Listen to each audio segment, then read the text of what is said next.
নমস্কার, কেমন আছেন সবাই? আজকে আবার কি নিয়ে চলে আসলাম দেখেন। এত বড় একটা মোচা নিয়ে চলে আইছি। একজন আমার কাছে দি চলো দিন বাজারেতে মোচা কিনে নিয়ে আসি গিয়ে।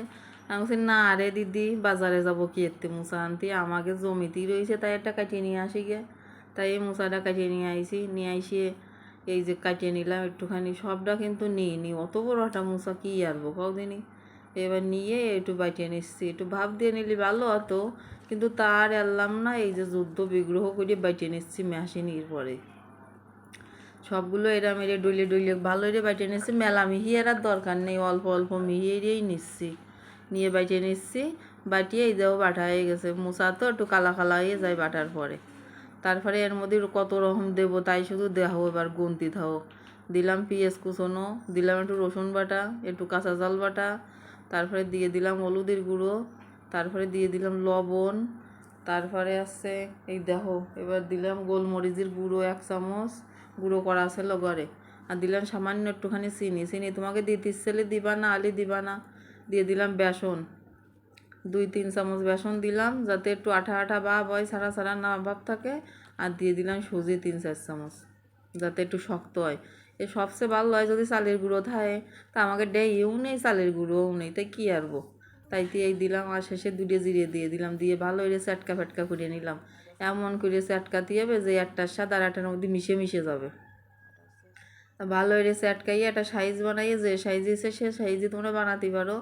আমি যে এরম মানুষ সেরম সাইজ বানালাম। নিয়ে এবার একটুখানি সাদা তেল নিয়ে নিলাম কড়াইতে, নিয়ে সেই কড়াইটার একটু গায়ে সারা জায়গায় লাগাই ঠাগাই নিয়ে এবার ওই তেলের মধ্যে এটা একটা মোটা মোটা শেপ বানাইয়ে, মোটা শেপ, পাতলা শেপ, চিকন শেপ বানাইয়ে, তাই এবার একটা ওর মধ্যে বসাই দেবো। বসাই দিয়ে বাছবো। কী বানাচ্ছি কদিন এ আছে মোচার বড়া। তা তোমরা যদি মনে করো যে ডাল বাটিয়ে মোচার বড়া বানাবো, তাও বানাতে পারো। আমি বাপু অত পাইটে ঠাইটে উঠলাম না। ডাল বাটো, মোচা বাটো, কত রকম বাটাবাটি, তাইতে ভাবলাম যে আমি এই সব দিয়েই বানাই, ডাল আর বাটবো না। মুসুর ডাল বাটিয়ে দিলে আরও সেই রকমের স্বাদ হয়। আর এই বড়া ভাত দিয়েছি যা ঘ্রাণ বেরোচ্ছে, ওই যে একটু রসুন বাটা, তোমরা যে কোনো যদি বড়া ঠড়া খাও আর যদি তারা রসুন খাও, তাহলে কিন্তু ওর মধ্যে একটু রসুন বাটা দিয়েই দিবা, তাহলে দেখবো একটা আলাদা রকমের স্বাদ আসবে। এই বড়া ঠড়া খাতে গেলে একটু রসুন বাটা দিলে যে কী স্বাদ হয় তার কি কব তোমাদের। এই আমার 1 ছাপ্পা ভাজা হয়ে গেছে, উঠোই নিচ্ছি।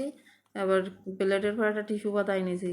আবার তেল আছে তো, ধরো আমি এবার স্বাস্থ্য সচেতন মানুষ, করলি আবার তোমরা কি মনে করবা নে, তাই ভাবলাম যে তেল খাবো না, তাই আসছে টিস্যু পেপার পাইতে নি, তাহলে অতিরিক্ত তেলটা ওই টিস্যুতেই টেনে নেবে নে। এবার এর মধ্যে আবার দিয়ে দিলাম আর 1 ছাপ্পা, সে ছাপ্পাও ভাজা হয়ে গেছে। এবার সাজায় গোছাই নিয়ে চলে আইছি খাওয়ার জন্যে। এবার নিয়ে নিলাম একটুখানি কাসুন, ঝাল ঝাল মিষ্টি মিষ্টি ঘিরান ঘিরান কাসুন, নাক মুখ দিয়ে একেবারে ঝাল ঝাল হয়ে যাচ্ছে। আর গালে দিয়ে দেখলাম সেই স্বাদ। ভালো লাগলে লাইক কমেন্ট করো আর শেয়ার করো। ধন্যবাদ সবাইকে।